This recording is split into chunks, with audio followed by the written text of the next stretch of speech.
Shalom,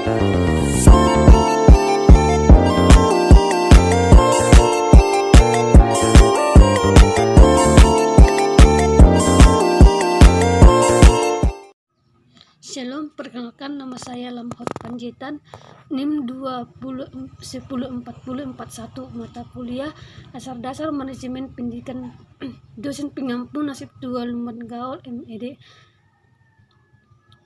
Jawaban dari soal ujian akhir semester UAS 1. Apakah yang dimaksud dengan manajemen sebagai sebuah ilmu dan seni? Jawaban: manajemen sebagai ilmu adalah kumpulan prinsip, teori, dan metode yang sistematis dan dapat diterapkan dalam pengelolaan organisasi untuk mencapai tujuan tertentu. Sebagai seni, manajemen melibatkan keterampilan dan kemampuan individu untuk mengaplikasikan teori dalam situasi nyata secara kreatif, fleksibel, dan inovatif guna mencapai hasil yang optimal. 2. Bagaimana organisasi pendidikan seperti sekolah dapat beroperasi dengan baik?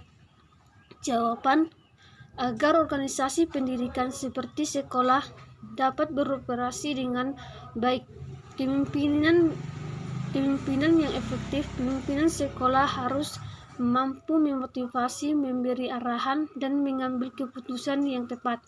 Visi dan misi yang jelas.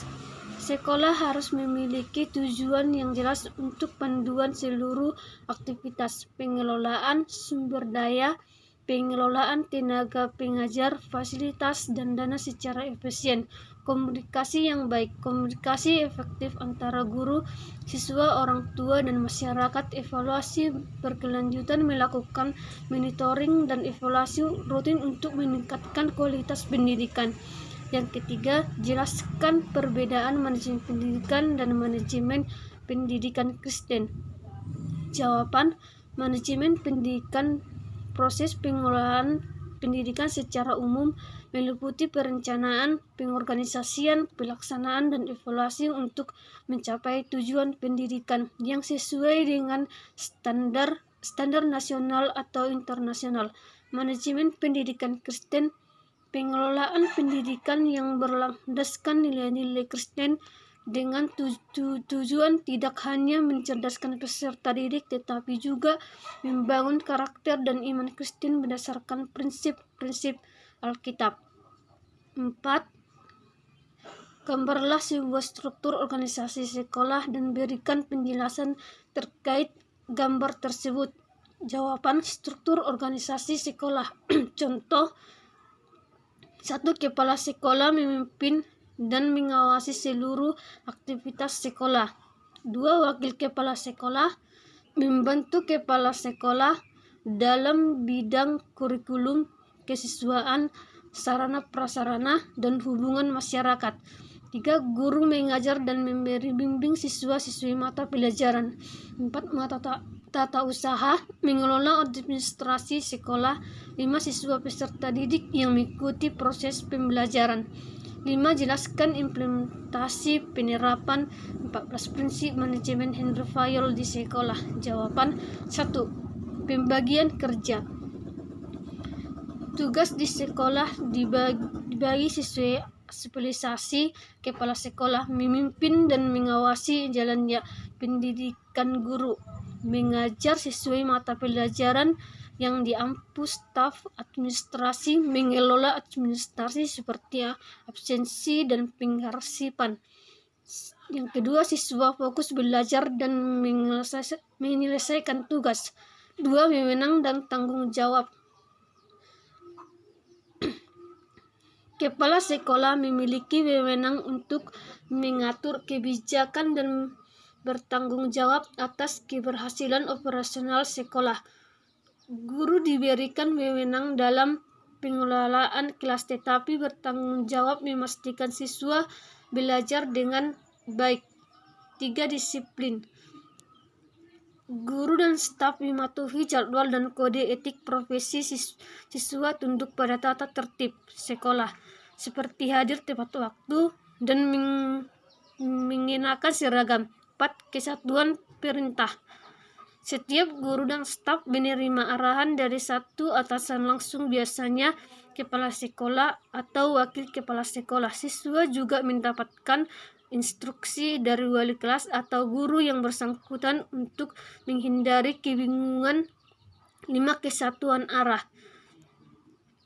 Semua kegiatan di sekolah diarahkan pada tujuan utama seperti meningkatkan kualitas pendidikan dan pencapaian akademik siswa. 6. Kepentingan bersama di atas kepentingan pribadi.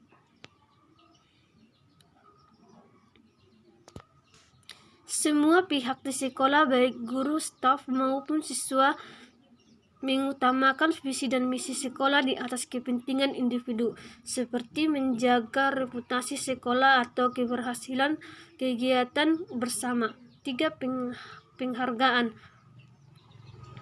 Guru dan staf menerima gaji serta tunjangan berdasarkan kinerja. Siswa mendapatkan penghargaan seperti sertifikat, piala atau apresiasi atas prestasi akademik maupun non-akademik. 8. Sentralisasi. Keputusan penting seperti penerapan kurikulum dilakukan oleh kepala sekolah atau yayasan, namun otonomi kecil diberikan kepada guru untuk memilih metode pengajaran. 9. Rantai skala. Terdapat struktur hierarki yang jelas di sekolah. Yayasan kepala sekolah, wali kepala sekolah, guru, staf siswa. Hal ini mempermudah komunikasi dan pengambilan keputusan. 10. Tata tertib. Semua sumber daya seperti ruang kelas, laboratorium, dan perpustakaan diatur secara terorganisir sehingga mendukung kelancaran proses belajar mengajar. 11. Keadilan. Guru dan staf diperlakukan dengan adil, termasuk pembagian jam kerja dan kesempatan pengembangan profesional. Siswa diperlakukan secara setara tanpa diskriminasi berdasarkan latar belakang atau kemampuan. 12. Stabilitas tenur karyawan. Tenur. Menjaga stabilan tenaga pendidik dengan memberikan kontrak kerja yang jelas, gaji tepat waktu, dan lingkungan kerja yang nyaman. 13. Inisiatif. Guru diberikan kebebasan untuk mengembangkan metode pengajaran kreatif dan siswa didorong untuk berinisiatif dalam kegiatan ekstrakurikuler atau proyek kelompok. 14. Semangat kelompok. Sekolah membangun semangat kerjasama melalui rapat koordinasi rutin, kegiatan seperti upacara kerja bakti atau perayaan hari besar mendorong rasa kebersamaan antar siswa, guru, dan staf. 6. Jelaskan perbedaan 3 level sektor bidang kajian manajemen pendidikan. Jawaban: manajemen pendidikan sebagai disiplin ilmu memiliki 3 level kajian utama yang mencerminkan cakupan dan fokus pengelolaannya. 1. Level makro. Cakupan level ini berfokus pada pengelolaan pendidikan dalam skala nasional atau internasional. Fokus utama: kebijakan pendidikan nasional, perencanaan strategis pendidikan, misalnya rencana pembangunan jangka panjang dan menengah, alokasi sumber daya pendidikan secara nasional, standar nasional pendidikan. 2. Level meso. Cakupan level ini berfokus pada pengelolaan pendidikan di tingkat wilayah atau regional seperti provinsi, kabupaten kota, atau lembaga pendidikan tertentu. Fokus utama: pelaksanaan kebijakan pendidikan nasional pada tingkat regional, pengelolaan sumber daya pendidikan di wilayah tertentu, supervisi dan monitoring sekolah oleh Dinas Pendidikan. 3. Level mikro. Cakupan level ini berfokus pada pengelolaan pendidikan di tingkat sekolah atau lembaga pendidikan individual. Fokus utama: perencanaan operasional sekolah, pengelolaan kurikulum, dan pembelajaran, pengelolaan sumber daya manusia, guru, staf, siswa. 7. Jelaskan 4 model manajemen pendidikan dan contoh penerapannya. yang berkaitan dengan setiap model manajemen pendidikan tersebut. Jawaban: 1. Model klasik fokus pada hierarki, aturan ketat, dan pembagian kerja. Contoh struktur sekolah yang tersentralisasi. 2. Model sistem pengelola sekolah sebagai sistem dengan input atau siswa, proses belajar mengajar, dan output lulusan. Contoh proses akreditasi sekolah. 3. Model partisipatif melibatkan semua pihak, guru, siswa, orang tua, dalam pengambilan keputusan. Contoh komite sekolah. 4. Model transformasional pemimpin motivasi guru untuk terus belajar dan inovatif. Contoh program pelatihan guru.